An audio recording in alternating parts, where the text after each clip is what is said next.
Hello, viewers. This is Dr. Abraham from Mumbai, consultant gastroenterologist at the BD Hinduja Hospital in Mumbai, a retired professor of gastroenterology and head of the department at the King Edward Memorial Hospital, also in Mumbai. A few words about the introduction of Helicobacter pylori. It was in 1982, as most of us know, that Dr. Warren and Professor Marshall, two Australian researchers, first established a link between this enigmatic organism and gastric inflammation.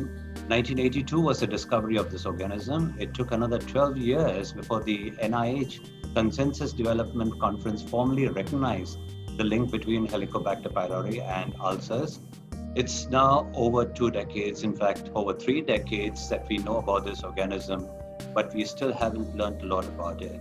Several questions remain unanswered, and these are questions that we hope to take up in this broadcast that we would have, this webinar that we would have. Professor Samaila from Nigeria will join me in this webinar, and he'll take it up from the African perspective. I need to thank Shalina Healthcare for making this possible, and DocMore also for allowing us to use this platform to share this very interesting subject with you.